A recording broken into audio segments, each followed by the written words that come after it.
Just have a seat anywhere, Jimmy.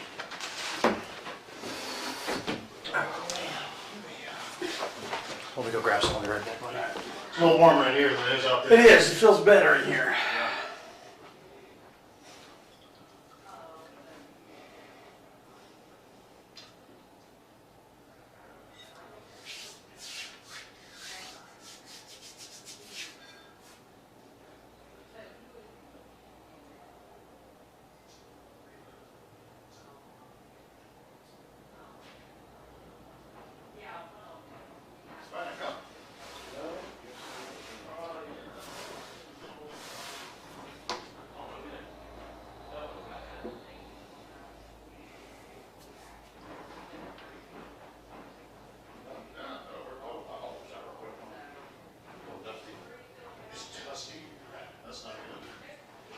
Yep.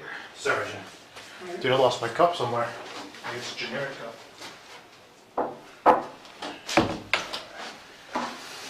Hey, Jim, do you know Ted? Yeah, I think I've met him before. Yeah, sure. Out the office that day. Yeah, Yeah. I mentioned past too. Outside. All right, Ted. All right. You don't want any water or anything? All right, Jimmy. These are your Garrity rights, okay? I'm sure you're familiar with them, but if you want to read those over, and there's a pin for you. Let me know if you have any questions about anything. Oh, that's so good. Was it? Mm-hmm.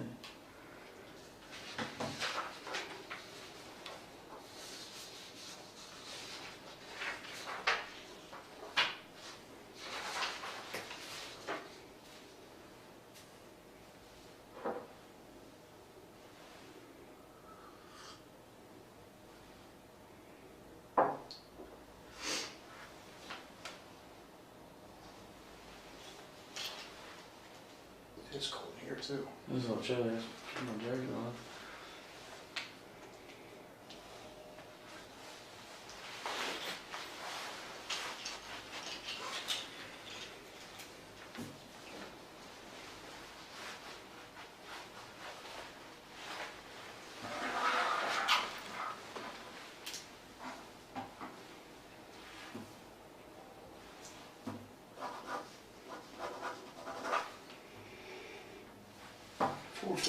Four. Dude, 1258. I appreciate you being here, Laura, man. Makes it a lot easier. Yeah, I kind of figured you guys were busy or... It never ends. It doesn't. It never ends. Never stops.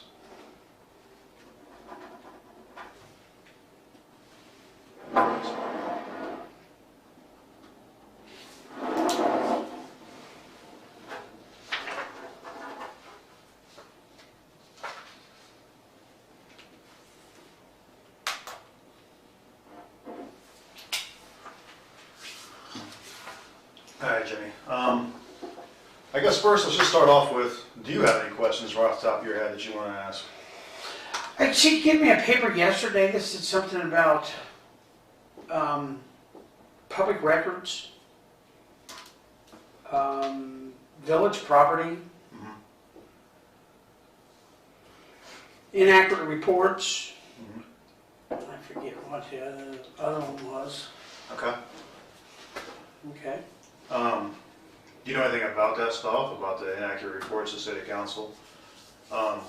We'll get to those, I'll tell you. I'll try to go chronologically, that way it makes more sense to us and to you then. But just tell me about what happened during the accidental shooting. Obviously I've gotten stories, a couple of different, people told me, but, you're the guy that accidentally discharged a weapon, so I can't wait to hear from you, man.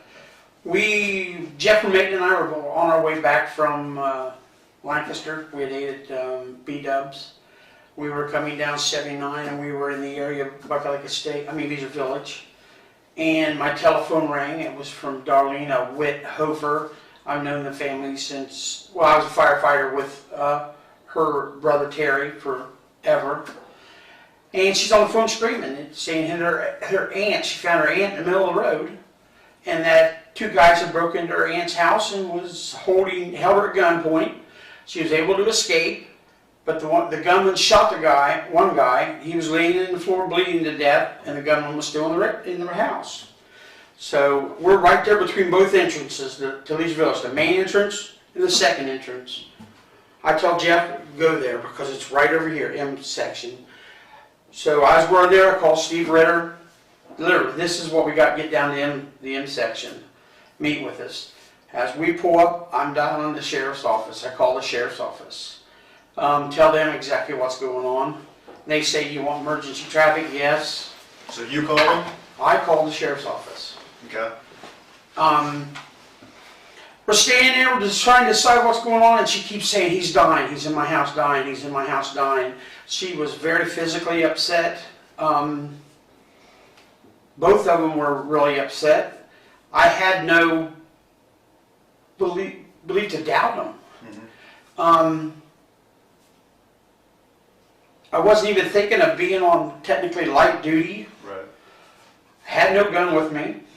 And, you know, with there someone possibly being in that house dying, you guys have done the same thing. You'd have went in. We had 3 people here, and we've been trained. I told Ritter, give me your handgun. Vermaiden went around the side of the trailer to see if there was a door on the back. I said, go get your rifle, because we don't know what he's got. Give me your handgun. It's the same identical handgun that I've got. And we went in, cover 3. Vermaiden was the first one in the door, went to the right, because it's a a single wide. Went in, and I went to the left, and I held the whole back of the trailer. And the trailer's really dark. And the only lights that's on is their flashlights and a TV in the very back room. I'm standing here, low ready, left hand, and all of a sudden something flashed. I thought someone was coming up, and when I came up, I hit a corner, and poof! Went in the round, went in the floor. Okay. Did you have your finger on the trigger or something when you went Yeah, up? I had, yeah. Yeah.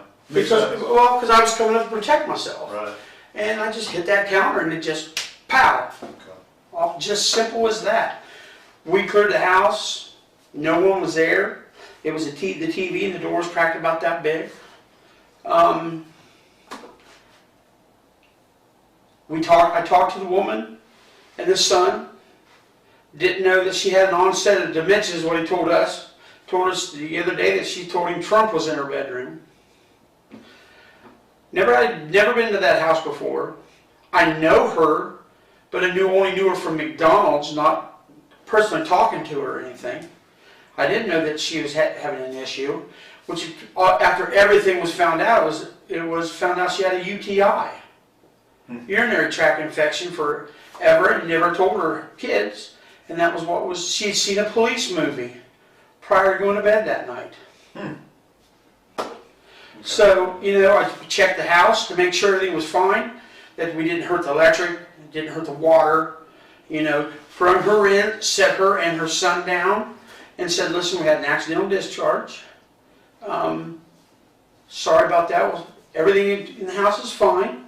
And his exact words to me is, I don't give a shit, as long as my mom's okay. I said, what about a doctor's? If she's hallucinating or something like that, we need to get him to take care of her. Let's get her to the hospital. He said, no, she goes into the doctor's in the morning. I said, then you can come and get a copy of our report so your doctor can have that to use to see what kind of medicine to get it on. And he said that would be fine. Or I would have pink slipped her that night. But with her, he's like, I'm staying here. She's going to the doctor's in the morning. She argued a little bit with him. No, I'm not. Mom, yes, you are. You've got a doctor's appointment. And I told him, I said, Dave, you come and get a copy of this report. Or have your doctor, get something from your doctor, we'll fax a copy of the report over to see, show that she's hallucinating or something, so she can get help. Okay. And we went back to the office. All 3 of us wrote up our statements, wrote up the use of force where I had the accidental discharge, and went from there. I called the mayor. Did you do a call record at that time, or a report at that time? Because when I went over to talk to you, you didn't have one yet. It was in the computer, yes. Okay. Jack from Mayton should have faxed it to you. We had a CR number. Right. Yes, CR number, and the square CR number was filled out and everything. Okay. It hadn't been typed in yet, but it was put in the book, and it was handwritten out. Okay, you said you notified dispatch, right? Yes. Okay, did Ritter also notify dispatch, or did he just come right to the scene with you guys and help clear the trailer? You know, I don't know if he also notified dispatch because we didn't have a walkie on him. I didn't have a walkie, neither did Jeff. I do know when I was standing there and she said 99 traffic, he got on the radio and asked for and said, but you know, 45899 traffic. Okay, all right. So we pull a tape from there, it's gonna have you call on dispatch? Yes. Okay. Yes, it was. Because Ritter marked dispatch too and said, hey, you know, what's going on over here at the trailer park and everything else, so he actually marked it. So you guys get over there, you have your external discharge, talk to the people, everything's fine with them. Now, at some point, Hebron came over, right? Yes. Okay, were they called to come over? I don't know. I don't know that because again, I didn't hear anything on walking. I don't know. Sometimes when we got something like that, they just drift over. Right. And we drift over to them. Sure. You know. Kind of good mutual aid. Yeah. Was there any conversation about not telling them about the external discharge? Yes, there was. Okay, was that your call? Yes. Okay, and what was the rationale there? Ritter likes to tell things, and for the integrity of the case, integrity of the accidental shooting, Ritter, you don't have to go tell everybody that we had an accidental shooting.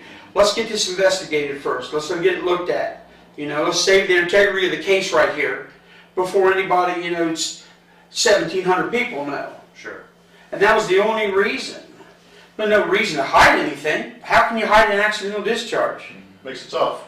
I Things mean, go bang real loud. Yeah, and you got a spent shell. We got the shell. I mean, Okay. yeah, I sure did. I told him. I mean, because he likes to tell.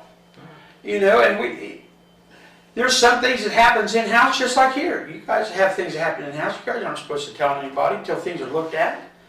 You know, I did exactly what I was supposed to do. I called the mayor. I called the mayor 6 times and she never called me back. She called Ritter instead of calling my phone. She does that a lot. Just the other day, she's standing there, Ritter's phone goes off. Call from Peggy Wells. He's talking to her. I'm like, I walk up and say, why aren't you calling me? I'm the chief. Right. That's true. Huh. You know? So you guys got some communication barriers between you and the mayor, you would say? From years, she's been on council for years, and yeah, she never liked the police department. She's actually picketed against the fire department. She don't like them. She had a big meeting with Randy Thorpe and, well, Billy was still there, and wanted to see about bringing them in and get rid of us, and Billy and them guys told him, you can't afford us. Right. You know. But when she took over mayor, and she took me in on January 19th, I told her, I said, all I want to do is my job. Yeah. I want to work with you. I have no hard feelings about nothing. All right. Yeah, and that's that. You know, that's that. But the other thing that got brought up by Peggy was some of the hours that were logged in, and then that was also a concern with some of the people we brought in. Brought that up as well. Some of the hours that you actually worked, and you know, not actually being at work. That was a common theme. Everybody we talked to. That, Right. You know, you weren't actually at work doing anything. And I guess a couple of them mentioned a computer that you had at home. That your excuse was that you had to go home because you had some information on the computer at home that you didn't at work. My computer at home is set up the same way the computer at the house. I mean, at the office. Okay. And if I was at my house doing stuff and writing, you can go to my house right now and I can show you the stuff that I've done, changing policies and changing things. I've had permission from our mayor, Kate Carroll, to go there. Okay. Have you had permission from this mayor to go there? No, and I haven't. Okay. All right. I wish I'd have brought my phone in. The times that they're probably talking about is I burnt my foot right heel really bad, clear to the bone. And I had to have a special boot. And it hurt to walk in it. And I would come in the mornings, I would get the mail like I was supposed to. I would check the phone recorders and do everything else. And then I would go to the house and do what I had to do. You know, but I always had my walkie right there, and they knew this. Well, I think part of it too was they said they came over, you know, a couple of times, and you were just wearing shorts and a t-shirt watching cops while you were on duty. No. And that was the you know, and then when I checked the records, you had him logged down his hours for that day, you know, but my concern is if you're at home that day, you know, and that's true, let's say that's true what he's saying, you know, if you're just sitting around watching cops when you're supposed to be at work, that could be an issue. Right. Obviously, I mean, you're the chief of police, you wouldn't want one of your guys doing that, you know, so, I mean, you gotta understand from, you know, our perspective, looking at numbers and looking at everything else that you know, are brought to us as a concern, we have to try to figure out why, or justify why that's happening. Right. So, And and that's why I'm asking you, because No. I want you to justify to me why that is a reoccurring thing, though, from everybody we've talked to. It's a reoccurring issue that, yeah, well, Jimmy goes home a lot, and, you know, he'll leave and he'll just stay home. But literally it's a reoccurring thing. Everybody said the same thing. Why do you think that is, Jimmy? I would go home a lot, but I would not. I would be in blue jeans or my BDU pants and a shirt that always said police, and I would be doing the stuff that I was allowed to do on the computer for the mayor. And then I would go out and go get cards, tag numbers and stuff with the junk cards, and I would do my OLEG, and or write it up. I wouldn't do the OLEG at the house because I couldn't. I could only do it at the office. But I would write the junk card stuff up. Okay. I mean, just because if they come home and see me, I'm in a T-shirt that says police and I'm not wearing my full uniform with the badge and all this, everything else, doesn't mean that I'm cheating the system and not working. I'm doing a lot of things in the background that. Speaking of that, junk cars, I wanted to ask you about that too. What are your procedures for junking cars? Junking cars? Yeah, let's say you get a car in an impound, nobody comes and gets it. What is your procedures to get rid of that vehicle? Run the thing through the state of Ohio. They come back and tell us if there's a lien on it. And then you send that person, or if there's a lien on it, you send that person 10-day notice. Or if there's no lien on it, you send that person, the owner, 10-day notice. And then if they don't collect it, or we get it back, they've got 10 days to pay the towing or anything like that. If not, then I go get a title from the BMV, and then we gather how many other cars we got up, get 3 bids, and then people come out and look at the, you know, like junkyards or private people or whatever. They look at all the cars all at once and give you 3 bids, and the highest bidder gets them. Okay. And they get them all intact, the way they're supposed to be. Okay. You ever taken any batteries out and sold the batteries? No. No.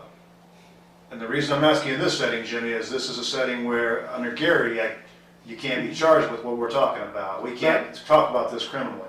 Right. Okay, but if that comes out criminally, you know, there's going to be some issues probably with stealing. Okay. So there's been those allegations, and a little more than just allegations, very, very specific things that I've checked out that are not making a lot of sense, okay? One of them especially being a water pump that was taken off of a truck for Randy. And Randy gave the water pump to his brother, Gary. And Randy had your permission to take the water pump off of the truck that was in the impound lot. So think about that before you answer me, Jimmy, because I want you to be really honest with me, man. I am. My goal here, dude, I respect you, and I really do genuinely like you. I want to make sure that you come out of this thing, you know, okay. Whether that's okay with your job, okay without your job, you know, but what I don't want to see is something that, you know, you get charged for or go to jail for. Right. You know what I'm saying?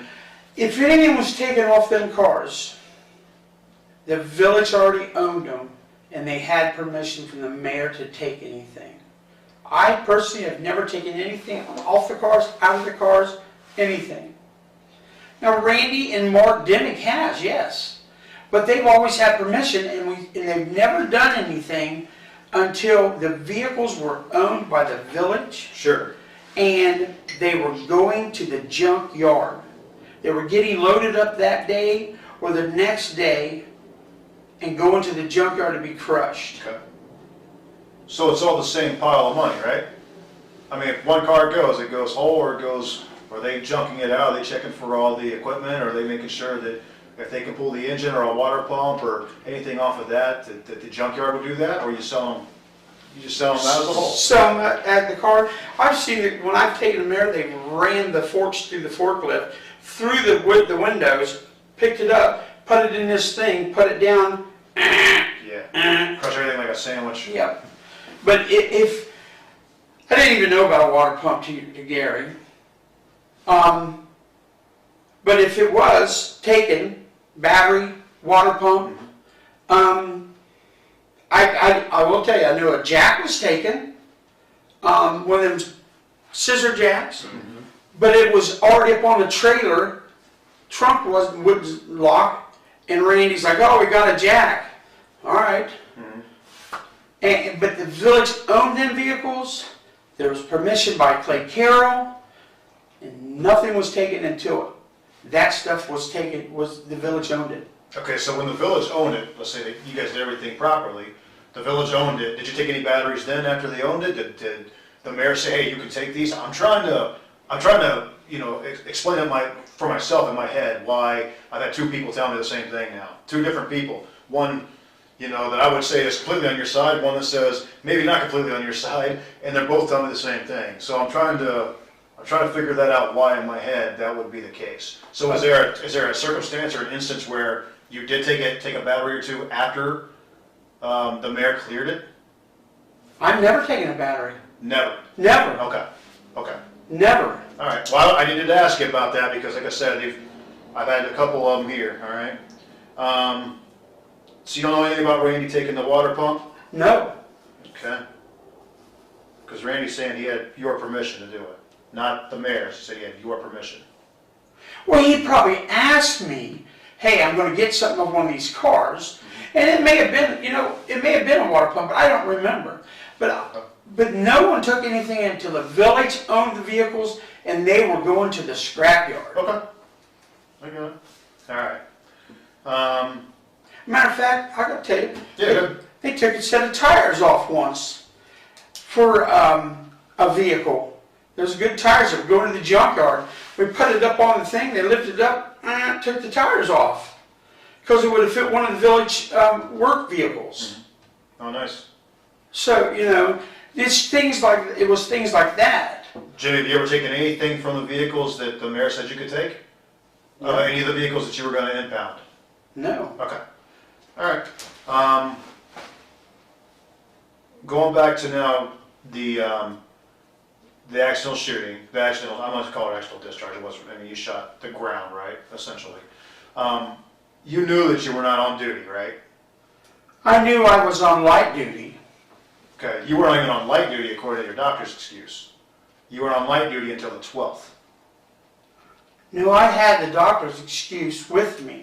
I've got the doctor's excuse. It doesn't say that you can return until the 12th. And this incident happened on the 10th. But you were not to return to work until the 12th. Okay, the 12th was a Monday. Yes. All right, and this happened on a Saturday. Yes, I could return to duty on Monday. Yes, on Monday. So that means you weren't on duty. You weren't on duty at all, right? That's why you didn't have a gun with you. I would assume you had your police ID probably, but you didn't have your firearm, right? Okay. That's because you were not on duty, correct? No, I don't feel that way. I feel that I'm in the village, I'm on duty. Even though the doctor's saying you're not allowed to be on duty until the 12th. The doctor said you return to duty. That's a return to work. Right. Okay? I was physically working to get paid. I got paid through sick time, but physically showing up and doing the work. But I considered myself on duty because I'm in the village. I live in the village. I'm the chief of police, so I'm 24/7. So yeah, I considered myself on duty. Okay, so if one of your officers acted the same way you did, in the same manner, you wouldn't have a problem with that then at all? If they were not due to come back to work for 2 more days and they took a call in the village, they took a call, even though they're not cleared to come back for 2 more days, would you per se, do you have a problem with that? If it was the same situation that I was put in, Sure, call it exactly the same. no, I would not. Okay, and why is that? Because there was imminent risk of death. He was there. He had plenty enough people to take care of what the situation was. and I believe he has the, what word do I want to use? You want to use probably duty to do something, right? Yeah, I assume that's where you're going with that. Yeah. Okay. Yes, I do. I would not have a problem with that at all. I mean, the accidental discharge was very unfortunate and a bad timing, but, you know, no, I wouldn't have a problem with that at all because of the imminent danger. And it was just the way she was saying it, you know, just like, he's dying, please help, please help, please help. Okay. Who's responsible for your auxiliary hours? Jeff Vermaeten. Okay. And who's responsible for are you his boss? Yes. Okay, so are you also responsible for the hours that go over to city council? You're turning those into city council, right, as a document? As the end of the month report, you mean? Yeah, the end of the month report where you've got all the hours listed for everybody that worked, all the calls were taken, all that stuff. Yeah, we get the calls and everything out of the computer system. Okay. And Jeff would estimate the hours. How's he estimating the hours? I'm confused on that part. I work 80 hours a week. Uh-huh. I mean, 80 hours a week. Every 2 weeks? Every 2 weeks. That's 160 a month, so he'd put 160. He would take what he was supposed to work, divide that by 2. That's what he would get, just down the line like that. Okay, that's for the full-timers, right? For the paid, yes. For the paid people. And Jeff Vermaeten was in charge of all the paid people to make sure that all of their numbers were accurate? Well, we turn in them on the pay slip. Right, but who was ultimately responsible for that? To make sure those numbers are correct? Those numbers were estimations. They were never correct, not meant to be correct. You guys are paid by the hour, right? Mm-hmm. How do you get paid by the hour, an estimate by the hour? How does that work? Because we have a time clock, we gotta turn stuff, I mean, we literally have a time clock. So we don't. Right, which is crazy, but it keeps track of our hours very well. We used to have a time clock, and for some reason, I don't know why it went out. But if you don't work, if I estimate you worked 20 hours, but you only worked 15 hours, am I not cheating a village out of 5 hours? Or your police department, with your limited budget, are you cheating yourselves out of hours if you do it that way? No, because our hours was not estimated, the hours worked was by our timesheets. Okay. And then it was verified with Mary over here. Okay, how would Mary know how much you worked? Oh, she would see us. I mean, you would write your hours down. Right. I mean, you know, like if you go out there right now, I'll sit here with you. You'll see 6 a.m. on my timesheet, but you won't have a time ending. Okay. Because before I leave and go home, I would write, okay, let's say I'm up 4 today. I write 4 p.m. Amount of hours, and you come over here and you put the hours. Yes. Do you have you don't do any kind of trip sheets or anything then, right? 'Cause you're the chief? We mean trip sheets. Like a trip log, like No. your officers do when they're out No. riding around, driving around and stuff. Which makes sense. You're the chief of police, so you're just putting in your time, your hours, and that's it. Yeah. All right. So who is ultimately responsible for making sure those hours are correct? Are you talking on the sheet that? I'm talking about the sheets that you guys turn in to Mary. Who is responsible for those numbers that go over there? Ultimately me. Okay. But I didn't do their time sheets. They would do. Each officer does their own time sheet. Sure. Like if you two work for me, you do your time sheet, you do your time sheet, and then on Monday mornings when I come into work when it was supposed to be turned in, I'd look. Right. All right. I know your day's off. Right. And I'm going to know if you had to work over or something. I'm going to know that, and I just verify it through there, and then I sign it. So you know when somebody has to work over or comes in for somebody else, they notify you, so you know about it. Yeah. Okay. All right. So then you're ultimately responsible for making sure the numbers are accurate when they go to Mary, who I assume Mary does some other report as well, or did at the time. I have no clue. We just turn in our time sheets to her. But you make a report for city council, or for village council. I'm sorry, if I keep calling it city council, I'm just used to this. You make a report for village council, right? The end of the month, they would get a report. Yes. On with the fire department and every street department and everything else. Right. And that report is done by who? We're making. Okay, so Vermaeten does the report. He does the report up and I would assume, since you're the guy in charge ultimately, and you're the one responsible for numbers ultimately, you look at that report. No. You don't look at the report that Vermaine's doing? No, he would come in or on a Friday when I'm off on Fridays, and he knows Monday is the council meeting. He would do it up, and then he would take it over and give it to Valerie. There's plenty of times I would never see that report. Okay. So nobody looks at what Vermaine's doing?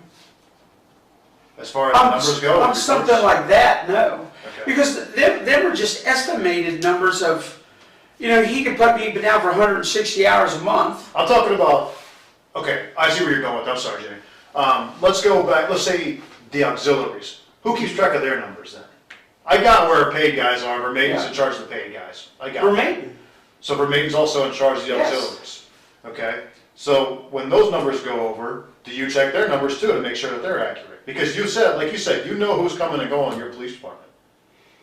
Well, he'd put the hours down for them. They were, some of them worked 16 hours a month. Some of them worked more. And some of them worked less. In fact, a lot of them worked less. I have no clue. But you know who comes. But you know who's coming and going, Jimmy. That's the whole thing I want to get at. You know who's coming and going in the department, and there are people like Schilling. Is it Schilling? Schiller? Mm-hmm. I know Jason Schilling. Jason Schilling. Yeah. I've talked to lots of people, and they said he only comes during taser training. That's it. And he's listed for 16 hours a month. Correct. Every single month. Correct. Because Frank Foster, our mayor, said he did our radar, he did our taser, and he did something. What else did he do? Radar, taser. I want to say self-defense. The mayor said he saved us so much money without having to farm out that training that he would give you the 16 hours every month. Gotcha.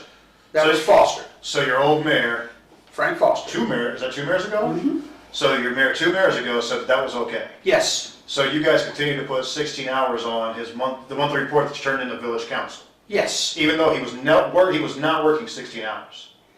He wasn't physically working 16 hours. That's Right.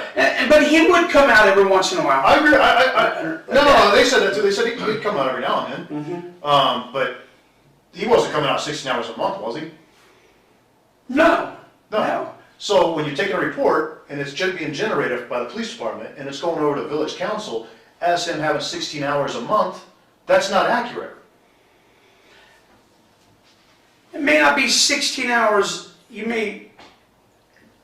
I believe it is accurate because the mayor, Frank Foster, said, we will trade him this 16 hours a month if he continues to train us like that. And that's the way we did it. I understand what you're saying. I do. I get it. But, a guy like that's invaluable.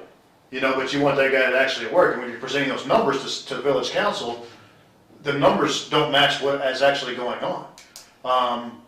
So if you're putting 16 hours down, it looks like that guy's been there for 16 hours that month. He put in at least 16 hours of time, right? If you wanted to look at it that way, yes. I don't know. I really don't know how else to look at it, Jimmy, when it comes to that, because, again, yeah, valuable guy. You want to keep him around. You want to keep him happy, but he's not putting the numbers in that you are saying he's putting in. Does that make sense? Is that fair? I see the number side of things. Okay. I see your number side of things. But also on this side of the tracks, the mayor said, do this because he trains us like this. 1 month we'd have our taser, and then it would be like a month and a half, 2 months we'd have to do our radar, and then the other. So I see where you're saying number-wise 16, but I'm doing what the mayor said to do. Okay, so let's say the mayor didn't say to do that. Huh? Let's say the mayor did not tell you to do that. All right, let's say that doesn't have anything to do with it. Is that still an accurate number if the mayor doesn't say that you can do it? If you put 16 on there, does he work 16 hours a month? I wouldn't do it. I know, but is that accurate? Is that accurate that he works? Let me just say it this way. Is it accurate that he works? He comes out to Buckeye Lake and physically works 16 hours a month? No. Okay. That's what I wanted to get at. Okay. Now, Vicki Glover, when's the last time she worked for you guys? Oh, I don't know. It's been a while. Been 2 years. Over 2 years. Would it be accurate that she worked in October of 2017?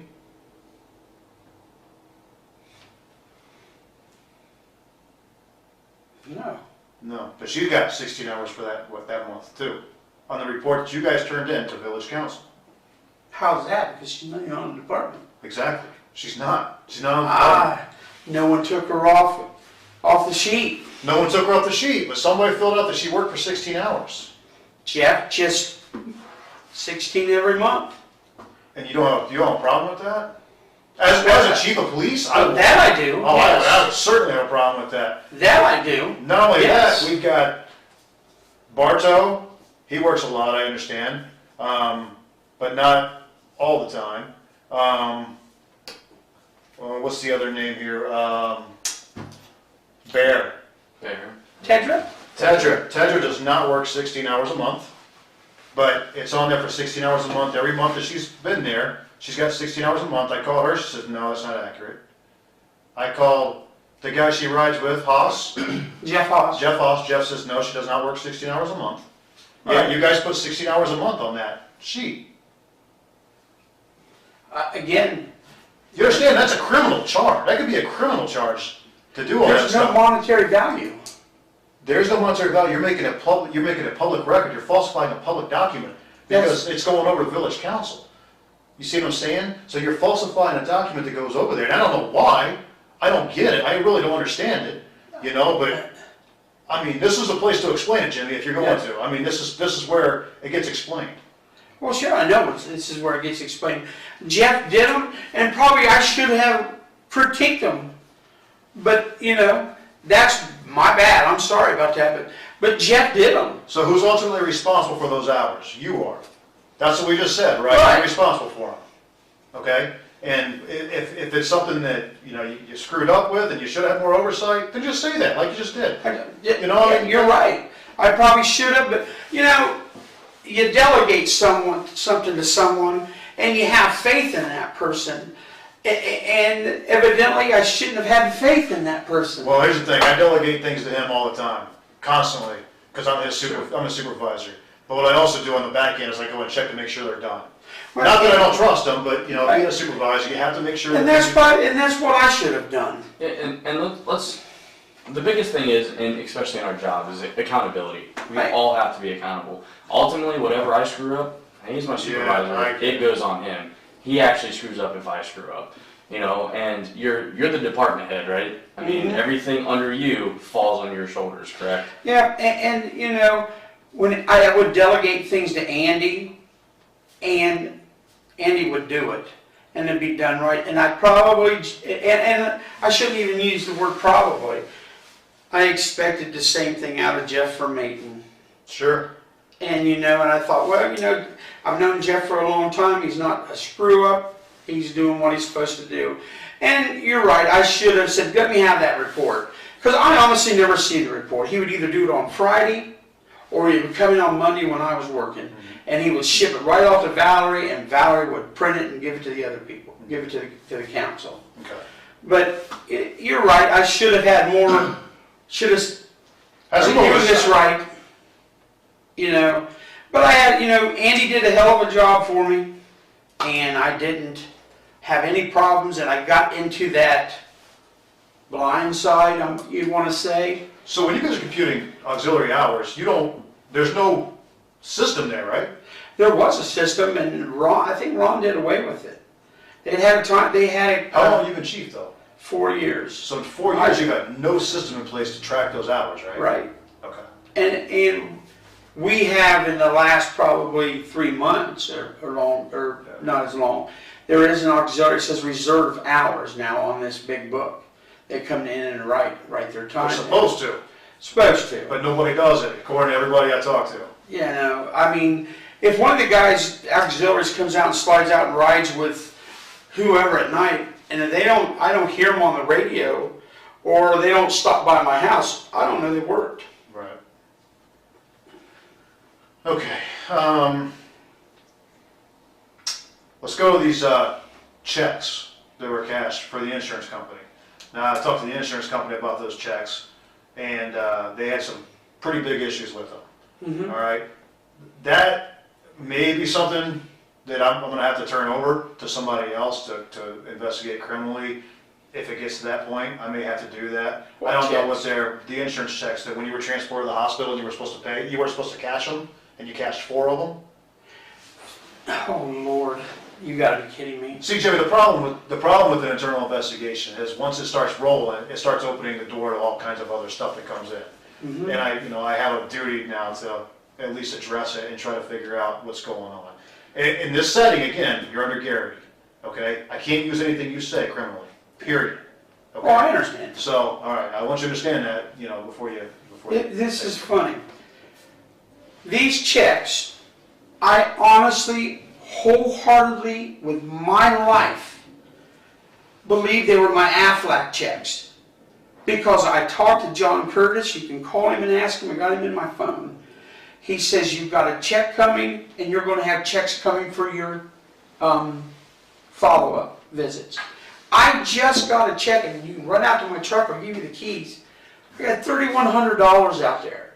I just got an Aflac check for this. Okay. I honestly, wholeheartedly, 1,000,000% believe them checks were mine. This is starting to piss me off. When I found out they weren't, I made arrangements and they were taking money out of my payroll every month. They mentioned I didn't fight the system because I honestly, guys, I honestly believed they were my checks. So did you get any Aflac checks during that time that you were getting those checks? Yes. Okay, so did you wonder, like, hey, wait a minute, why is Aflac sending me another check? No, because he told me that I'd have money coming from follow-ups. Gotcha. Just like a few minutes ago, I go to the hospital. I've been to the hospital since February 4th, every day for 3 hours. I turned in everything he just told me. He said, get everything else you need because you've got follow-up money coming from your Aflac accidental insurance. Okay. That's what I thought those checks were. Have you been able to recognize those checks now when they come so that you don't cash them? Or is there Yes. something that you can say, hey, Yes. I can't cash these checks anymore? Matter of fact, I got another check, and I said, who's this belong to? I took it to the village. They said it was me. So I cashed that check. That, guys, was 1,000 fucking million% a mistake on my part, but it was not out to steal anything from anybody. I've never stolen anything from anybody, and I never would and never will. Okay. That check stuff, and we even talked to the lady with Mayor Carroll, and we got it all upset out them taking money out of my checking account every month. I called the lady. This is my bank number. This is my routing number. They're taking money out. Evidently, they're paid off because they don't take out anymore. Okay. So you guys have made arrangements to get it taken care of. Yeah, there was arrangements taken care of. Okay. Perfect. Every month that money came out. Is it still coming out, or you got to pay? No, it's got to be paid off because they hadn't been taking their money out. Okay. All right. Guys, that upsets me. But you got to understand that there's something like that. Not you guys. I understand. And Jimmy, I don't want this to be an adversarial thing, man. Yeah. I want this to be just all out there. And again, out of respect for you Yeah. and the job you've done for so long, I want to give you opportunities here, and that's it. I I mean- don't want to force your hand on anything. No. I don't want to give you advice. All I want to do is try to find out everything that Guys, I don't have nothing to hide. There was somebody mentioned a suicide scene where $140 came up missing too. And they said that you had access to the money and that you mentioned that the dead guy wasn't going to miss the money. Do you recall anything about that? No. Okay. Oh, no. Nothing at all? Nothing at all. Okay.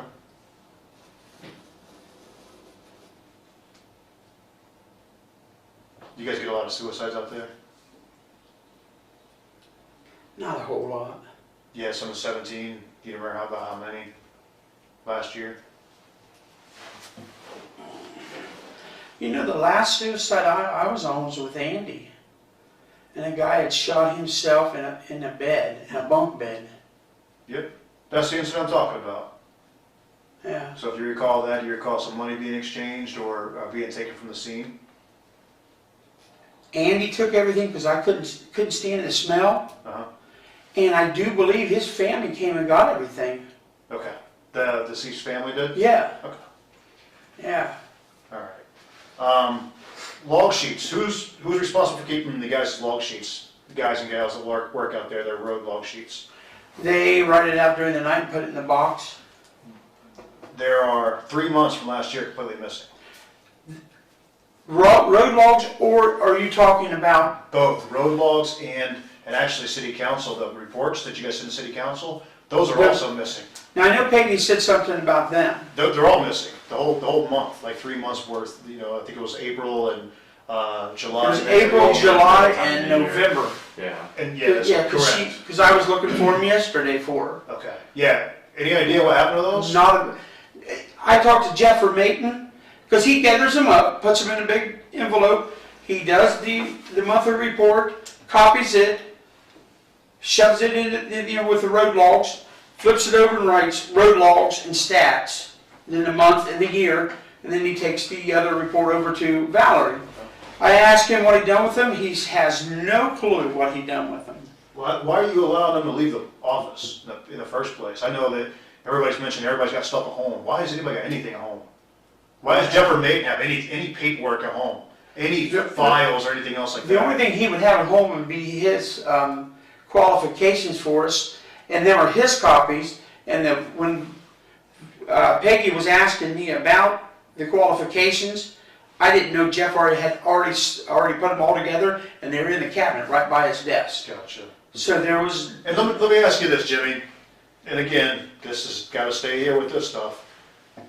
Did you guys ever kind of cheat your way through the qualifications? Because I looked at your qualifications, and you know, if you've shot, you've only missed one round, you know, throughout 3 different guns in a couple of different years, and then you went to try to qualify this time and couldn't hit anything. Something jumps out right there, just for me as being an investigator. And then when I talked to everybody, they said they don't watch you qualify. No one's seen you qualify besides Vermeda. I qualified before everybody because I was told that I have to watch them. Okay. In case I have to testify in court. Yes, they did do well, and Vermeijen wasn't their trainer. Now, were those 100% accurate, the scores that Vermeijen gave you? Yes. Okay. Jeff Vermeijen will not pass you if you didn't. Okay. He'll make you, matter of fact, I'll give you a scenario. With Andy Davis, Andy wanted Jeff to say, hey, I did my hours. When Andy got in trouble in Muskegon County, he had to work at the dive team. Andy said, just tell him that I was here and worked. Jeff said, absolutely not. Okay. I am not doing that. And why is Jeff letting other people claim hours that never happened? I think it's just not muscle memory. I just think Jeff thinks that, you know, it's 16 hours. He wouldn't know if someone came out and worked. Like during the day when he's off, or during the night, weekend when he's off. I think he just thinks it's the honor system, and I'm going to give you 16 hours. Gotcha. And he's not 100% sure if they did or not. I don't think it was to deceive anybody. It's not to... Jimmy, would you say that everybody got 16 hours in just based on what you know? The guys that I have now... I'm talking about, let's think of all the 17. Let's just take 17 to right now. Do you think that everybody really got their 16 hours in? If they didn't get their 16, they got close to it. Okay. But you know. But you would say that's an accurate statement then, that not everyone got their 16 hours in? I would say it's accurate. They were close, but Gotcha. may not have got to 16. Okay. Some of them may have got more than 16, and you know, they only got wrote down. But that's fair to say though, right? That Yeah. they didn't get 16 all the time. And it's also fair to say that you're in charge of that. Ultimately, it's your department, your responsibility to make sure those numbers are accurate. Them numbers were never, ever in the whole world ever meant to be accurate. That was just a summary of what we've done. Okay. The only thing accurate in that whole thing was the very front page. That was accuracy. And it wasn't accurate because you guys missed Ritter's numbers on almost every month. What do you mean? Like Ritter's numbers that he had, your call volume is actually way bigger than you guys claim it is. You guys have more calls and did more things than you guys claim because you didn't factor Ritter's numbers in. All of Ritter's call records, all his calls, all his stats, even his hours worked, nobody calculated it. The Ritter's not putting his stuff in the computer. That would be the problem there with call volume. What do you mean put stuff in the computer? He's not typing his stuff in his CRs and call records in. So And I wouldn't you know guys that. go off you guys go off of that for the call logs. So you take the call logs, you put them in the computer, and then Vermaiden gets those numbers off of the computer to Yeah, put he on gets the in there and stats. gets, you know, I got you. and it's generated from the computer. So if that call number is low and it's Ritter's not putting his stuff in Ritter's name's not even on it.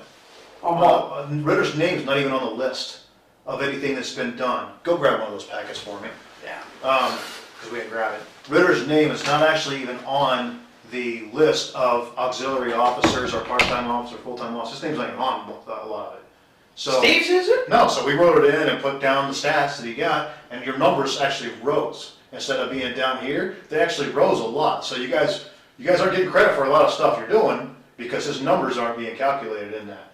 So, you know, I don't think your village council is getting an accurate number, really, of anything. They're not getting an accurate number of how many people are coming out to work, their hours, or their call volume. Steve Ritter's name's not on that report. Yeah, and I'll show you when he brings it back over here. It's not even on there. Yeah, when you open it up, you've got all his call logs. So you know his call logs are on there, all his hours are on the call logs that he did, and everybody he picked up is on there. Now, what I did too is I went back and looked at all the call logs, and there are guys and gals that have 0 call logs. None. But yet they got 16 hours listed. And they're not on one call log. Are they auxiliary? They're auxiliaries. They're not on any call logs. They're not on anybody else's call log either. They didn't pick up anybody. They didn't take anybody back. They didn't do a slash mark and then put their name on it. Nothing. They usually put their name on it. Like if, let's say Tedra rode with Hawes, he would put his name on it, and he should put Bear's name on there. Yep. Tedra. Some of them do. Most of them don't. Ritter's pretty good about putting another name on there if you got somebody ride with them, and so is a Haas. Yeah. But a lot of people don't. I mean, they don't at all. So when I look at it, and you think about it from a village council point of view, if I'm looking at something like that and I want to see who's out, I see that this guy has 16 hours listed this month. So I go back through all the records, and there's not one mention of him there. There's not one log. There's not any number. There's not anything filled out that says he was there at all. So how do I verify that? Well, if Ritter and Hawes is doing that, the only other person would be Vermate, because no one comes out and works with me because they all work day shift. Mm-hmm. So I can't tell you. Yeah. I mean, but do you see a problem with the way things are? I see things needs to be changed. Sure. Majorly. Yeah. And I don't have a problem changing that stuff majorly. It's scrap January. But I had no clue that Steve Ritter is not on that Well, list. for instance, see January here? We actually wrote in Ritter and Jackson because Jackson actually wrote with Ritter, I think, that one day that month. So we wrote his stats in there and his hours in there anyway. You know, and then Andy Davis picked up Bartow, and Bartow got 7 hours that day. Yeah. But Bartow didn't get 16 hours in that month. Now, there's times here that Bartow is our bailiff. Okay. And he would do the bailiff. There would be no call log for him. Is there any record of that? Sure. Does he sign in or something, or do? No. That's what I'm saying. Is there No. anything that's written down for that? No. He comes in and he would be the bailiff. All right. See, Vicki Glover's still on. When is this one? 17. That's January 17th. She was already been gone Yeah. half a year at least. See, this should have been updated. He goes in the computer and gets this every month because he has to change that from month to month. Mhm. January, February, and then New Year would come in and put the 18. Well, you see your total calls for service is 93. Mm-hmm. That's not counting Ritter's. See? So Now is there this a lot number, if that number's off, then Steve Ritter's not putting his CRs in our computer system because this is generated from our computer system. Gotcha. So if that number's off, then Steve's not doing what he's supposed to do and he's hiding his CRs somewhere. Gotcha. Because I'm not finding them because I'll see them in the book. Yeah. But I don't go in and check every one of them in the computer. Okay. I gotcha. But you're right, Ritter's name ain't on this. Right. It's not on a lot of them. You know, so the reports are know just that. generated like that, and then they're turned to city council or village council like that. So, and there's, You know what, I never even thought to even think of that. Yeah, there's a lot of that. A lot of it. Wow. Were there any times, Jimmy, that you claimed some hours that you didn't actually work? No. There's hours that I work that I don't put down on my timesheet. So you working extra hours and not claiming? Yes. My phone would ring constantly, and I'd have to go out. I never put all the hours down, Right. because I know we're short of money, and I didn't want to work myself out of a job. You can ask any mayor that. Yeah. What's the most people you guys have had out at one time? 2, 2? yeah, 3, At any time, any given day? usually 2. Okay. I would work 6 to 4, Uh-huh. and then someone coming up from noon to 10, Okay. and they would come out at noon to give me that 4 hours to go in the office and see stuff that I had to do. Okay. All right. So, is there any time that you would have 3 or 4 people working at once? No, No, never? it'd be nice. Yeah, right, it would be. So on April 25th, 2017, you have 4 people listed as working at the same time. Who? You got Davis, Vermaiden, you, and Ritter.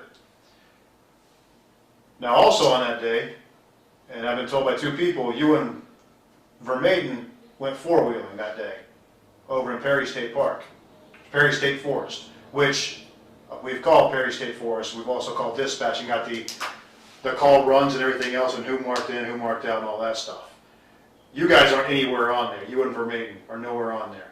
On the call logs, Right. on the CR, nothing, 0. What day was it? April 25th, 2017, it was on a Tuesday. Ritter actually got called into work to cover for either you or Vermaiden, one of the 2. He was not on his regular scheduled days. Yeah, okay. Do you remember that day?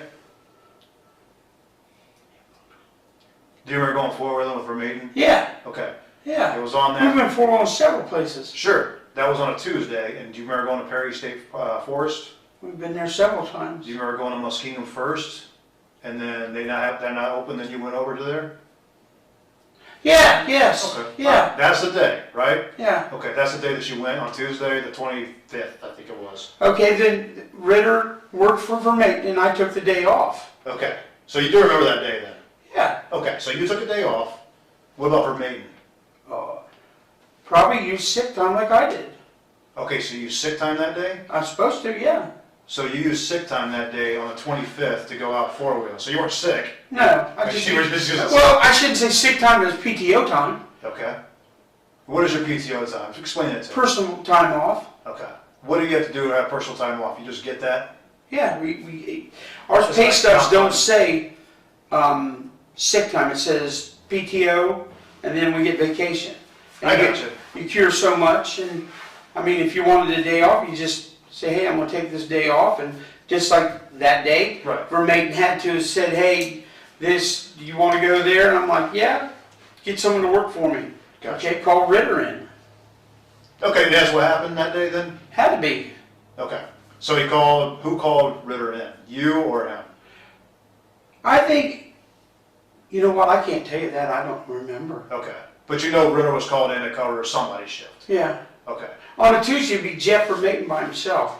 Right. So Vermaiden would have had to take a personal day off, and you would have to take a personal day off at that point too. Yeah. Okay. So when you take a personal day off, how do you notate that you took a personal day off when you guys turn in your timesheets?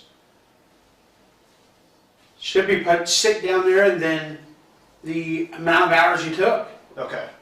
How many hours is, now, refresh my memory here. Did you take sick time or did you take a personal? Right, it's PTO time. Okay. That's considered the same thing as sick time for you Yes. guys? So you don't actually have sick time, you have to take PTO time? Right. And you have to accrue that time, or how's that Yeah, work? it accrues. Okay. All right, so you would have to just say PTO time across the timesheet or something Or, like that? yeah, sick sick. PTO, whatever you put on there, And that would yes. be for how many hours? Well, we both work 10-hour shifts, so it'd be 10 hours, Okay, all right, since we took the whole day off. gotcha. All right. But you do recall calling him in for that particular day, and you guys going forward on that particular day?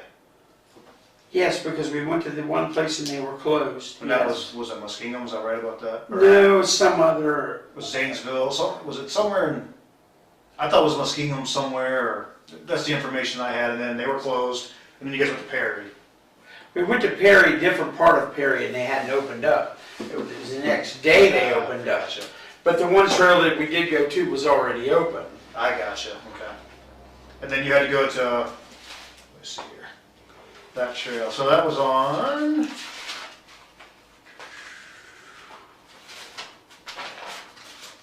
make sure I got my paper right here. That was on the 25th, right? That's your timesheet, right?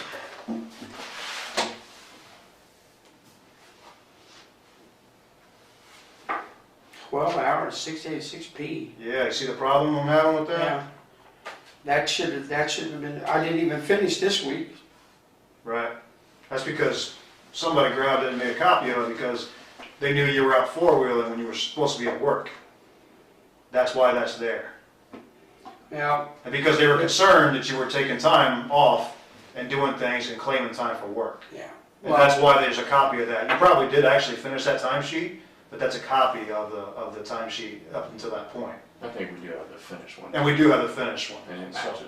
yeah, so that's your handwriting. Probably That's your that's my signature. handwriting, yeah. You claimed 12 hours that day Yeah. when you weren't there.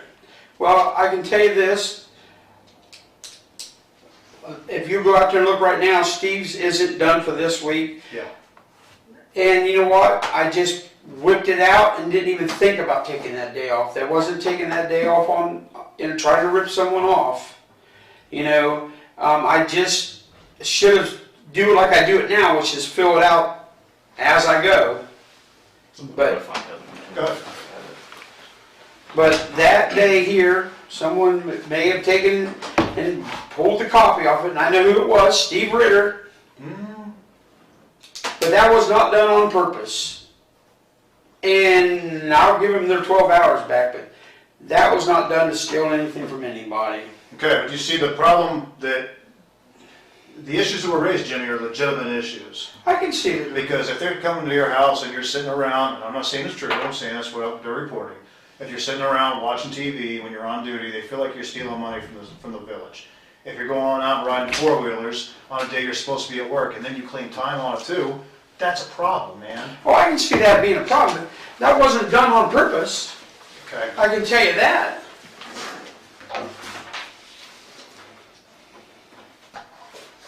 It's for maintenance.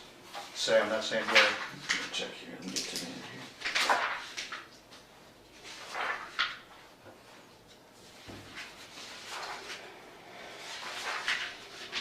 And out of respect for you, Jimmy, I'm laying everything on the table, buddy. I'm not holding anything back from you here. I already, Here's the one that was turned in of yours. And I'm looking for meeting Jim. You were past it, or one. That right here, 425. And Vermaiden was with you, and Vermaiden claimed 6 hours. why would he pay him 6 hours when he's supposed to work on Tuesday? He works noon to 10. No idea. So that should, I don't even know why that was put there. That was it should have been noon to 10 instead of 4 to 10. And it had been 10 hours. What time did you guys get back from that trip? Oh hell, I don't remember. Was it dark? No. Maybe he tried to come in later, I don't know. But he put down numbers too on that day that he wasn't at work. The Oh, yeah. Ritter had to come in because the two of you were both gone. And the dispatch traffic had Ritter on there, not you guys. Yeah. And obviously, Here, 4 to 11. and you're being honest with me, that, you guys were out there on the 25th. Oh yeah. So that's the problem, Jimmy. And I turn this stuff over to Mayor Wells and to Village Council. They're probably gonna have an issue. Well, you know what? This was not done on purpose.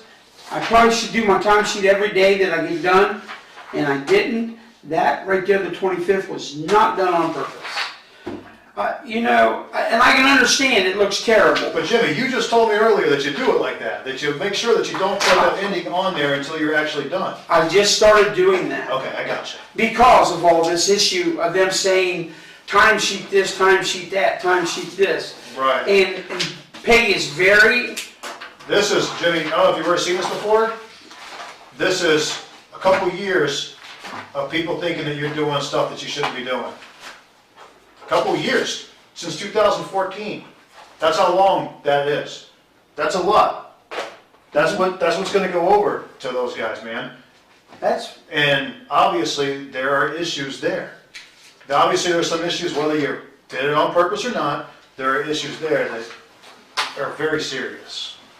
Like, what issues is very serious? Like if I did that, if I left and I came back here and I claimed that I worked that day, I'd get charged with theft in office probably. And I would get fired. I get fired like pretty quickly here. Right. All right, so I don't know what they're gonna do there. I don't know their procedures. Frankly, I don't care, because that's between you and them. My job was to find out what happened with everything. Gary, I did not do the 25th of April, or was it this year? No, No, so- That's right. 17. 17. On purpose, you know? Yeah, probably I was lackadaisical in doing the timesheets every day, but I know how she is, so we have tightened it up very much because I know how particular she is. Yeah, Jimmy, And- whatever happens in this investigation, man, I hope you guys tighten it up. I really do. I mean, whether you're there, whether you decide to leave, or what happens, Well, I'm hope- sure she's going to fire me. I hope to God you guys get shit straightened up, though. You know, and I will be the first one to look both of you in the eyes and say, yeah, we need to tighten some things up. I have no problem with that. Have no problem with getting guidance on how to do that, okay? But to say I blatantly ripped off this Buckeye Lake Police Department is bull. I put 34 years of my life out there. I gave them people more than anything. I lost a marriage over this police department. Okay? I've lost girlfriends over this police department because I spent more time there than I would with them. You know, just because someone comes to my house and they see me in blue jeans and a t-shirt that says police and a Glock 27 on my side doesn't mean that I ain't working. Doesn't mean that I don't have something in the mix going on. You know, Mayor Foster, Mayor Carroll knew every time I would be working out of my house. But Jimmy, your computer, like you said, the computer at your house has the same things the computer does at work. In fact, Oleg, you're not running at your house, I hope. No. You're running them at work. Why go home? Because it's more peaceful for one thing. The phone's not ringing 300,000 times. The chimes on the door is not ringing on and off. Bing, bong, you got to walk out and curve the other side of the office. It's more peaceful, and you can get more stuff done. Steve Ritter don't come in and stand at your desk and do this for 45 minutes. You know? I can understand that. And trying to get things done. And Andy wouldn't come in and do all this. And you're trying to get something done. It's like being pulled 17 different ways. Yeah.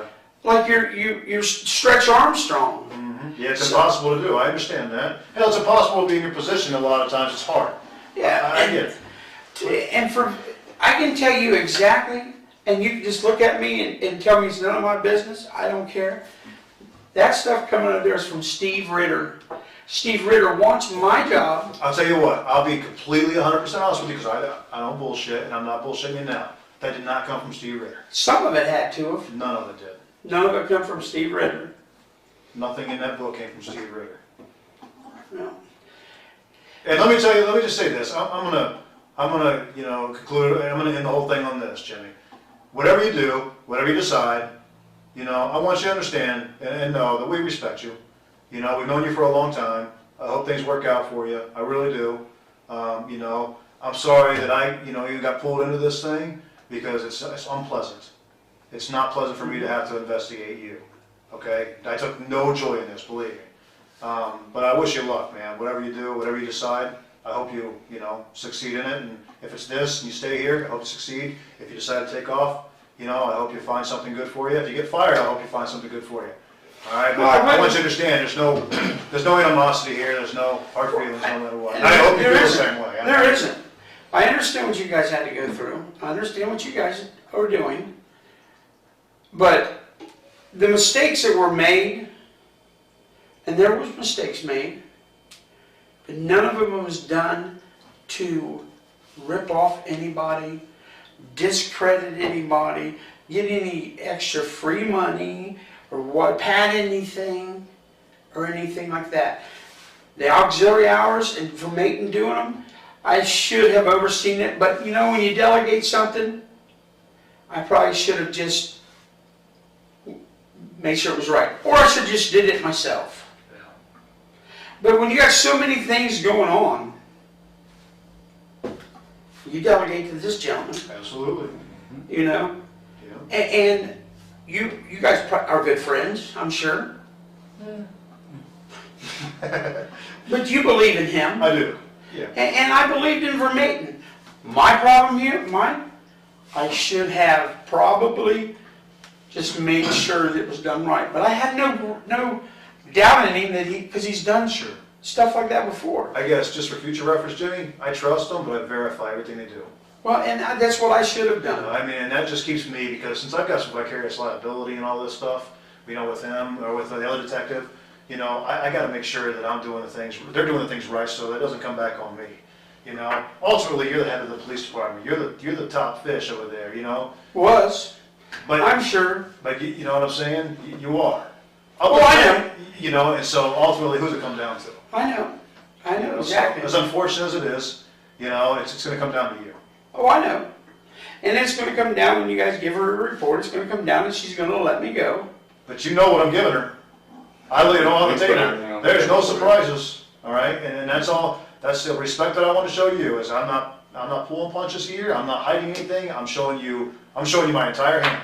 I'm laying out for you so that you yourself, if there's a decision to be made, you understand these are the cards that are being played. Okay? Right. Exactly. And I'm giving you that respect to say, here's my whole hand. This is it.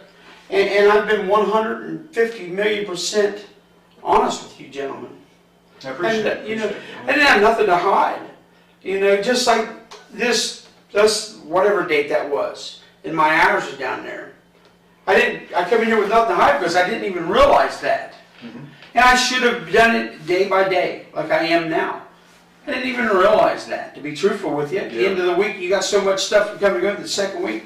I know, but you can't estimate, man. You can't go back to that kind of thing. You say you're estimating your hours, you know, with Vermaeten estimating the hours and you estimating the hours, and then the estimates for city or for the auxiliaries, and then you're giving that as an official document to village council who's making a public record. No, it's accurate. Yeah, now I see where she came up with this letter of accuracy of reports. Now I see where she come up with this public records request or documents or something like that. Yeah. And I agree. I should have did a little bit more due diligence when Jeff was making out the reports. Yes, I should have. Yeah. Now, Jimmy, how long have you been at Buckeye Lake? Your total years of service? How many years? 33, 33 34. years, a lot of time. Do you feel in any way that the village owes you anything? As in what? All the time of service that you've given to the village of Buckeye Lake, do you feel that they owe you anything? In this matter here, are we talking? Well, or anything? I think it's come to a point to where, you know, you kind of get into this complacent, this is how it's been done, this is what we do. You know, you mentioned I take a lot of phone calls, I do a lot of work outside of your actual hours. Mm-hmm. I do too. I do the Facebook page, I do a lot of other things.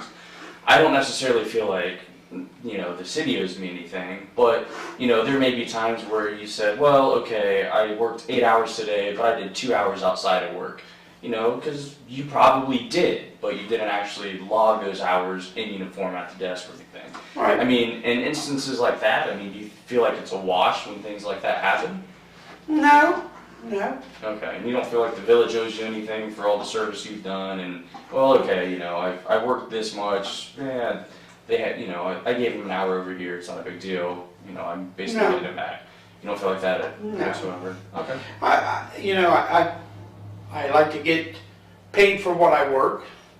Like I said, I didn't turn in some hours because I knew I'd work myself out of a job. And that's the way it's always been. Give you an example, the reason why.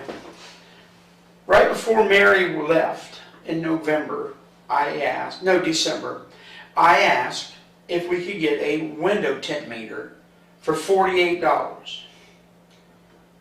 No, you don't have the money. Seriously? Wow, $48? $48. So that's the way we've always been in that village from day one I started. They don't give us nothing. We buy our own paper. We buy our own uniform. They give us a uniform allowance. But we buy our own boots and we buy our own guns and our belts and stuff that whatever the uniform allowance won't cover. You know, that reminds me of something though, Jimmy, I gotta ask you before you take off here. You threw away a bunch of property the other day. Yeah. No, it was boxes and stuff like that. Okay. And one of them was one of our uniform shirts.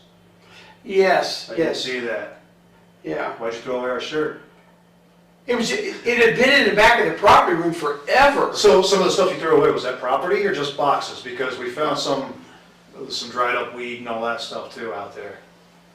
You understand, you gotta get court orders to throw that stuff out, right? Right, that was just dirt. Okay. That was just the dirt.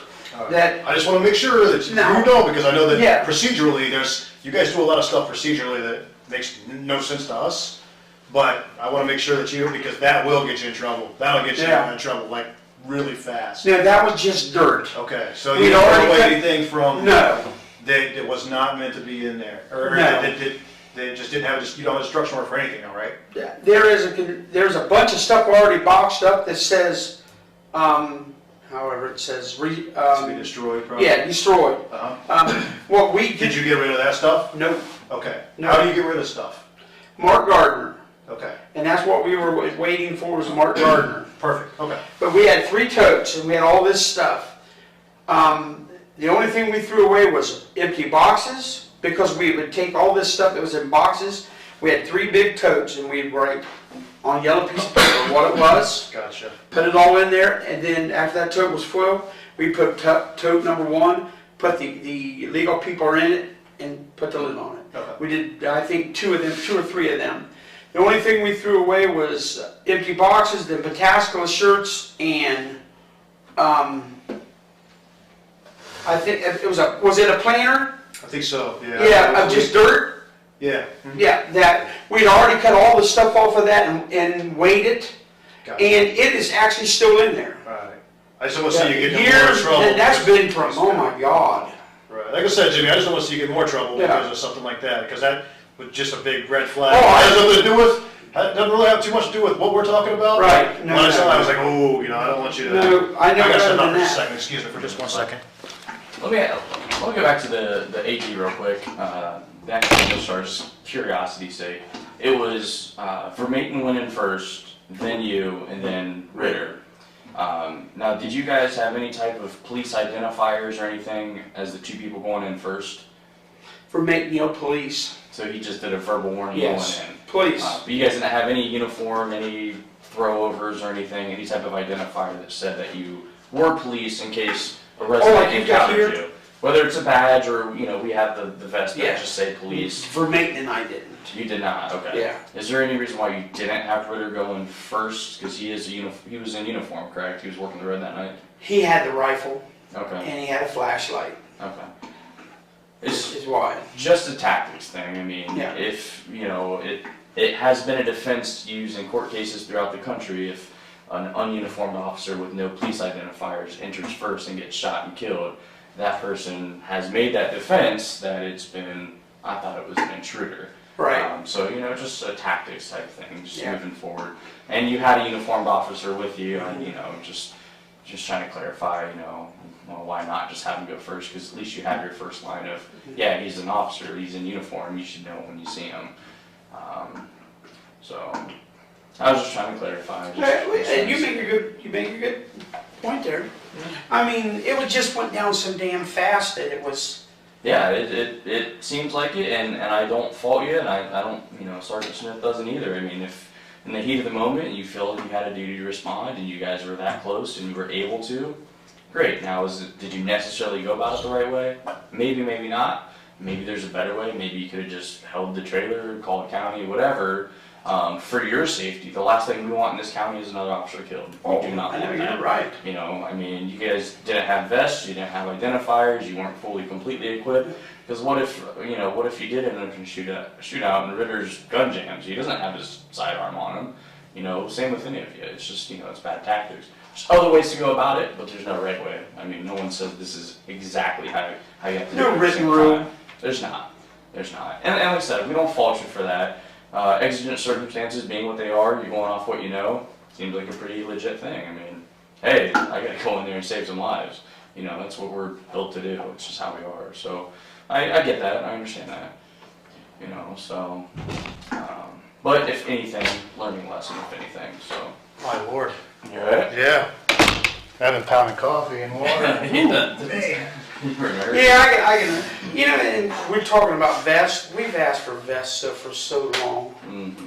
Yeah, I mean, it's just one of those things. I mean, there's still departments in the state that, you know, if you get one donated, you get one donated. If you get a hand-me-down, you get a hand-me-down. If you don't get one, well, do you want to go into work, you know, without one? May or may not. So, you know, I understand that. It's definitely an issue throughout the state, throughout the country.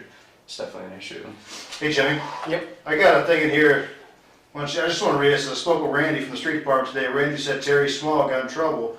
That Terry was caught by Jimmy carrying a battery, and Terry told Randy knew, or told Terry to tell him that Randy knew. Jimmy then confronted Randy, and Randy said he didn't know anything about it, but Jimmy did nothing about it. You remember that?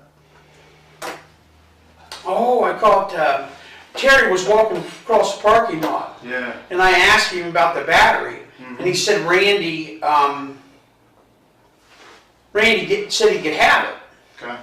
And it was a battery, an old battery went to the siren. And then when I asked Randy, Randy said that no, he did not tell Small to have it. Okay. Okay?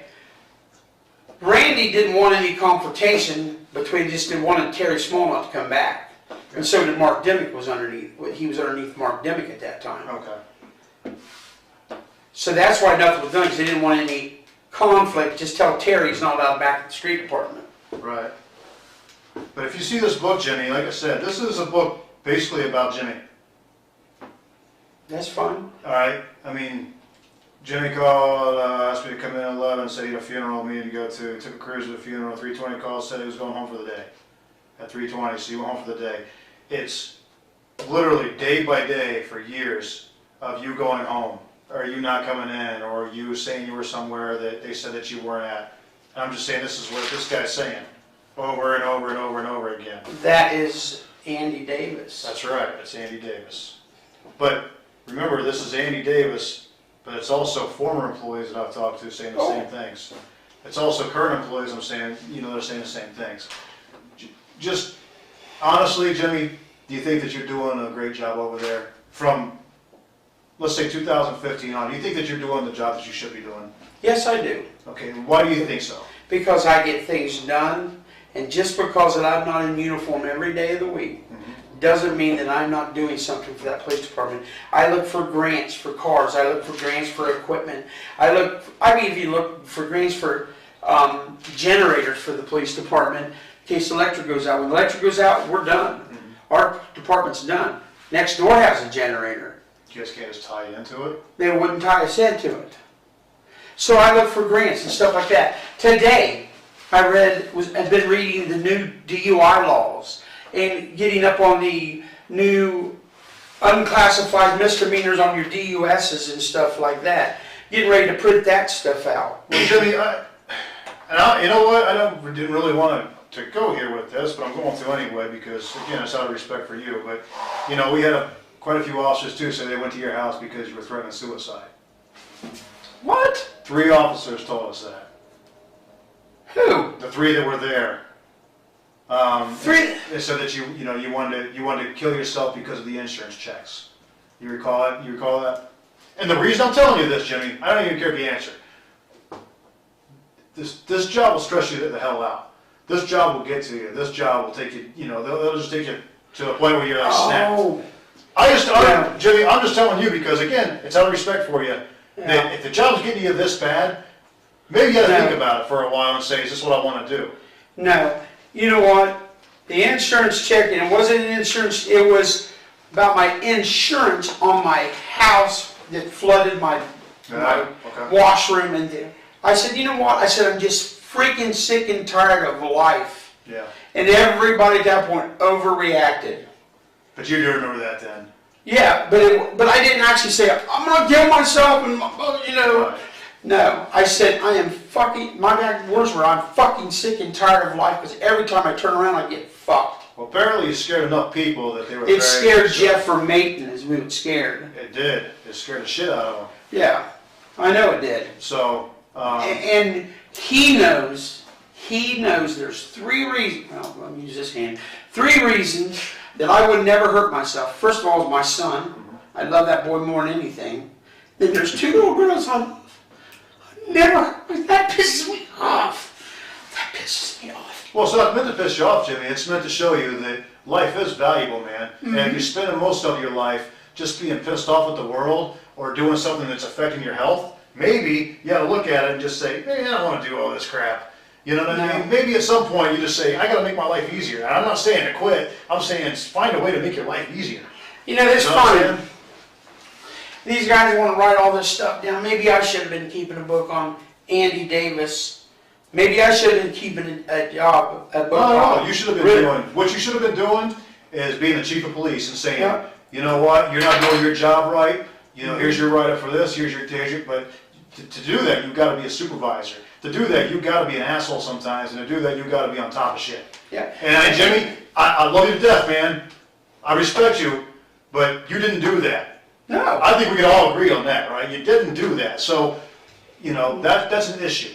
That's something that, regardless of what you do from here on out, you got to look at this time and say, yeah, you're right. I could have done things a lot differently. I could have done things a lot better, you know, but at the end of the day, I'll be the first one to tell you I could have done things different, could have done things a lot better.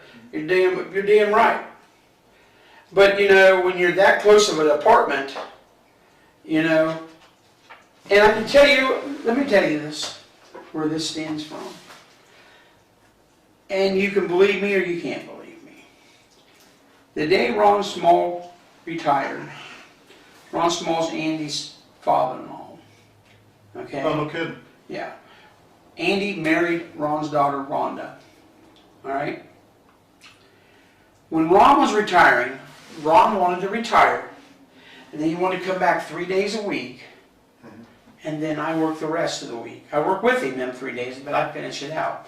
He wanted to be the chief of police, he wanted to keep his sick time, and he wanted to keep his vacations 5 weeks a year. Mayor Baker said, no.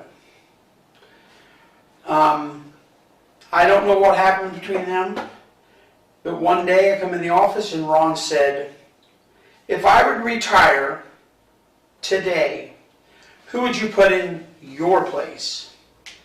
I said, well, I'd probably put in Andy. He said, good, because if you had said for Maiden, I wasn't retiring. I'm retiring as of Friday. All right? So you promoted Andy to sergeant because of that? No. Okay. He said, Andy's your new sergeant. I've already worked it out with Mayor Baker. You're going to start him out at this amount of money. Okay. Didn't know I was going to put him on as sergeant or anything else. I thought maybe he'd just come on full-time as a patrolman, but okay. Ron already worked everything out. So that was in 2013. 2014, I reached the point where I could retire with Ohio Police and Fire. Okay? I asked the mayor, which was a new mayor, Clay Carroll. I'm to the point where I can retire. It's not going to do me a lot of good to work. Can I retire and can I come back? I said, this is what I'll do. I'll give you my sick time and I'll give you my vacation and I'll start at 0. I said, then you won't have to find someone. You already know I can do the job. He said, let me kick it around. 2 days later, he called me and said, yes, you can. So, all right, went to the retirement board and I retired. Knowing Ron was going to be madder than hell. Ron's a very vindictive man. Ron's a very greedy man. And nothing in this world matters anything other than money to that man. Okay? So, I said, let me be the one to tell him. I think I can tell him in an easy way that will not piss him off. Boy, was I wrong. He called me every name in the book in the Dollar General parking lot. He said this was his favorite words, was bullfuck. He left. He called one of our council members, just tore them a new ass that he was friends with, Barry Heron. And then 2 weeks later, he calls the Mayor Carroll and tells Mayor Carroll that I'm worthless, and I do nothing. And I've never done anything. Threw me under the bus. So, this little book that we have here is from his son-in-law, because Andy is the same damn way. There ain't nothing in this world that means more to Andy Davis than money. You know? So, this is driven from that. Guys, you can say, oh, this is a bunch of horse shit. You could, oh, he's full of shit. Tell that fat ass to go back to Buckeye Lake.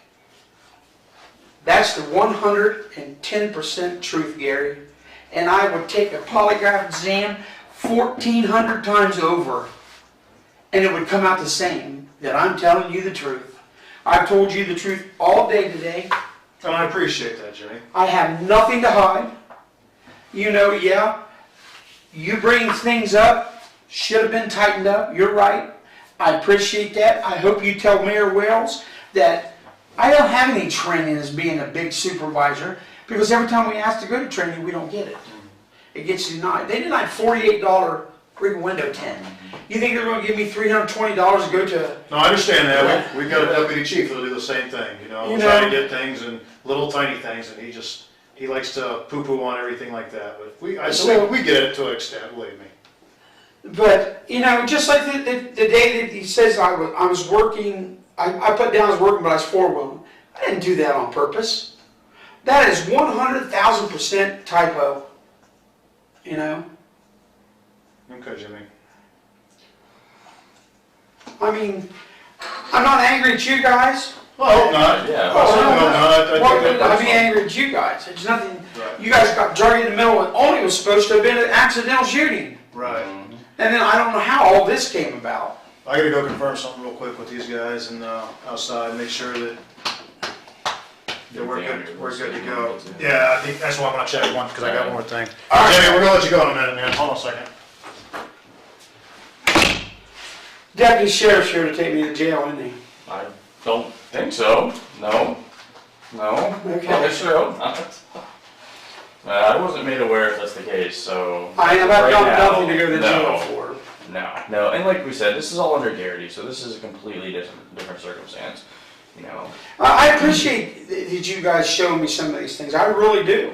Well, like Gary said, we just want to be upfront and honest, because we're not trying to be shady, we're not trying to be conniving, we're not trying And to I be don't think you guys have been. We're just trying to put everything out there and just be open, and we're trying to be the unbiased party that, I mean, we're on the west side of the county, we're the stepchild as it is, you know, so it's a little bit easier for them to ask somebody who is still within the county, just a different agency. Yeah, that's not exactly ours, so. That's the same things I had on you. You're good, man. No, there's no tricks, Jimmy. We don't have a deputy waiting for you. I seen it, I was like, man, am I going to jail? No. You're not going to jail. All right, this is internal investigation. Nothing that we We talk need to about separate. can be used. And you know, Gary, I appreciate you more than you think, because you've showed me a few things that I should tighten up, and I need to tighten up. Yeah. And you showed me that I put a little bit more faith in people that maybe I shouldn't have. Just because they're friends and we go out and eat dinner and everything, Yeah. doesn't mean they're going to do exactly what they're supposed to do. Absolutely not. You gotta separate business Yeah. from friendship. It just has to And, happen. you know, that's hard because when you all work together, Right. Oh, yeah. you know. We all work And- together, we're all very tight, but at the same time, I get my butt kicked in sometimes too when I do something stupid, And which it should. I don't want to lose my job. I have 34 years in. I have a lot left in me to go. I do know there needs to be things to be tightened up, and if I get the chance, they'll be tighter than nuns. I got you. I know where you're going with that. But, you know, I've been 100% honest with you guys because I came in here, like Jeff not wanting to take the CVSA. That was bullheadedness. That wasn't because I don't believe in them. My attorney says he doesn't believe in them either. Sure. It's unproven science. It's I don't unproven. know. There are things down there that are really good aspects, I think, too. There's Yeah. a lot of the pre-interview stuff that are really, really Now, good. did I take a CVSA? I'm not going to give you one. Okay. I'm not going to give you one because I believe you. I mean, I thank do. you. I believe what you're Thank you. saying. I'm not I- doubting. I'm not. So I don't have to give you one. You know, I didn't come out here and stay out there and, oh, God, Sure. I'm nervous.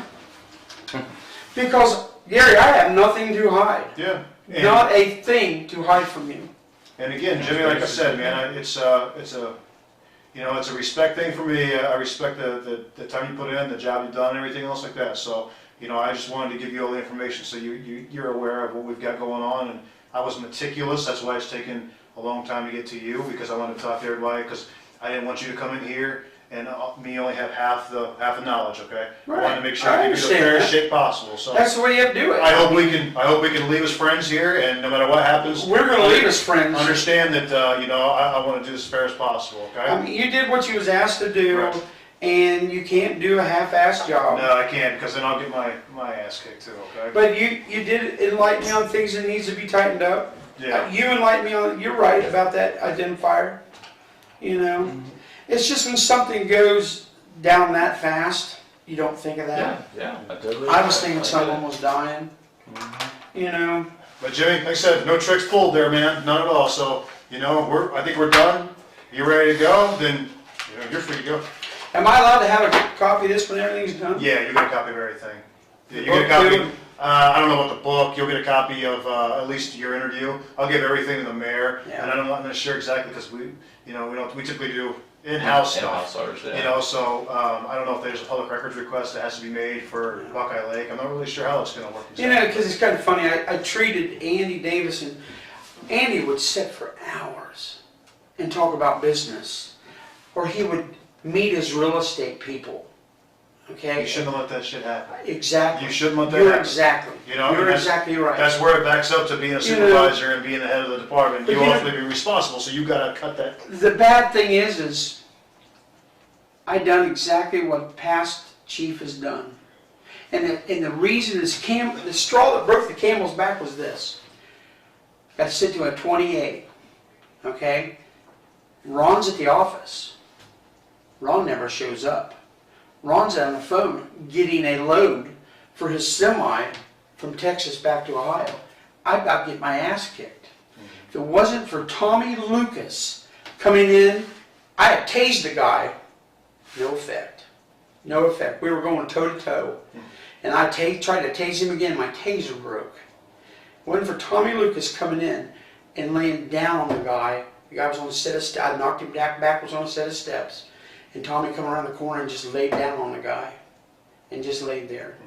Guy knocked the breath out of him. We flipped him over and cuffed him. Ron never left that office because he was getting him a load. Not a way to do business. So I went to the mayor and said, this is it. You know what? I followed in that man's footsteps, and that sucks. I agree. Unfortunately. Yep. And I see that you can't be friends with Jay here and have Jay do your delegation work and not check him. Right. Yeah, everything's got to be checked and rechecked, and sometimes checked 3 times. But I probably will not get the chance to do that, because I guarantee you she's going to let me go. I don't know. I hope not. That's on her. Yeah, that's We don't on have her. anything to do Yep. with it. I hope not. We are the gatherer of the information, Jimmy. That's it, man. Oh, I know. I can't even suggest to her anything. I can't suggest to you anything. All I can say is we know that there were some deficiencies that need to be tightened up, no matter what. She told Jeff from Mayton that you guys recommended immediate termination for him. We didn't recommend anything. We didn't do any recommendations. We said, for here, she asked us what we would have done here for that stuff.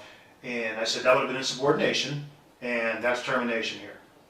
If you're insubordinate here, you're terminated, especially during an internal investigation. You just can't do It it. says that right in the Gary. Right, even, that where Gary writes to you read, same thing. I mean, you cannot do that. So, anything that she does, that's completely on her. Right. Whatever her powers are, that's between her, village Your council, village, yeah, your solicitor guys, and all that. has That's all them. absolutely zero to do with me. And anytime she's asked me a question on what should I do about this, I've told her contact the solicitor. Right. Because that's the only advice I can really give her. Contact the solicitor. Do it that way, and that's, then you're covered. Yeah, we I'm don't not dabble here- in that game. That's, Yeah, no, that's for the I- attorneys. Yeah, that's why they're exactly. big bucks. Now, that's a game that, if they want to play that game, that's for them to play, not for us. You know, we're the impartial gatherers of the information, and that's it. Now, I'll do a report, I'll do a statement up, and that'll be the information that I was told. And that's it. You know, it's not an opinion, it's not, you know. Right. My opinion to you, you know, is, I try to give you some advice. I mean, it's not really my opinion, I guess it is. But that's to you, you know, from a police officer to another police officer, a supervisor to another supervisor, you know, that things could definitely be tightened up. And I see that now. I see that 100%. Right. I see that. And I agree with you. And I'll probably start tightening them up tomorrow. You know? Just do what you gotta do, jump through the hoops and see where you fall. I mean, you know, Yeah. I wanted you to leave here feeling like you had all the information. And you do, you have all the information. I have everything. All right, Jimmy, Buddy, I have no hard feelings. I hope not. Love both of you. I hope We're all not. brothers in blue. I hope we can, Same goals. you know, I hope we can have a beer someday and sit back and talk about, you know, the good old days. We can do that. How long have you been here? I've been here for 15 years. How long have you been here? 7. 7. You like it? Yeah. They treat me well. They pay me a little bit more.